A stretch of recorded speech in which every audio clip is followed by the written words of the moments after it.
marka insha Allah asaga ma bahadli karabo qaliina la dhaa ma bahadli karabo waa qofkaas u yaalo waa u jeedin ilaahay waxaan ka bari caafimaad khayr qabo inuu ilaahay siiyo duca iyo hiil iyo hoob waa idin kaga baahan yahay insha Allah باذن الله كريم وحما هيسس u yaala waa ka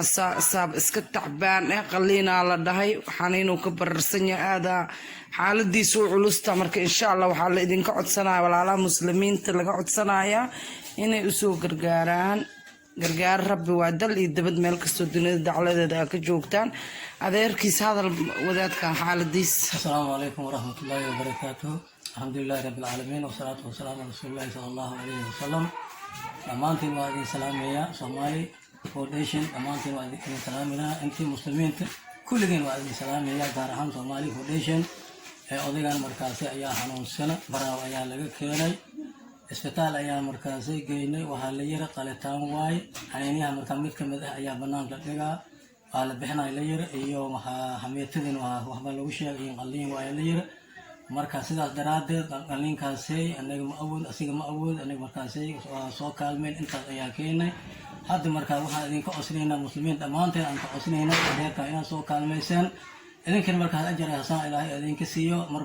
mar badan ayaa dad kaalmaysan haddana markaa waa u taagantihiin insha Allah ta'ala markaa taas ayaa idinka codsaneynaa adig magaciisa waxaa la yiraahdaa odo nuur shaacir ayaa la yiraahdaa insha Allah ta'ala intaas ayaa idinka codsaneynaa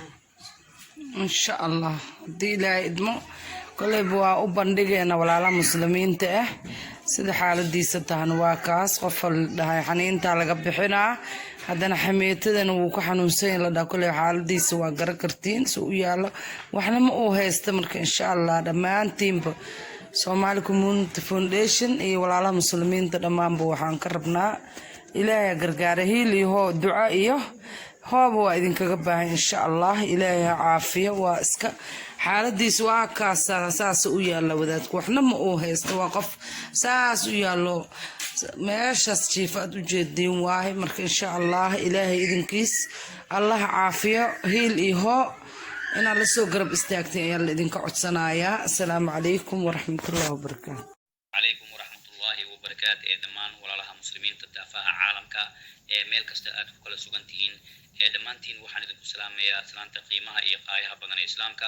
salaamullahi calaykum wa rahmatullahi wa barakaatuh bacda salaam videogan aan soo dhigay waxaa soo duubay wakiiladeena noo fadhisa muqdisho foos cabdi mayo oo ku sugan muqdisho qofka idinla hadlayna waa wakiilka Afrika u fadhiya hay'adda Somali Community Foundation Maxamed Guulow Sayid oo ku sugan Baraabe qofkan aad u jeedin maalmood ayaa qaliin loogu sameeyay Baraabe qaliinkii waa lagu guuleysan waayay dhibaato ayuu kala kulmay muqdisho ayaa loo qaaday marka loo qaadayna waxaana soo wacday dadkii maanta ninkan aad u jeedin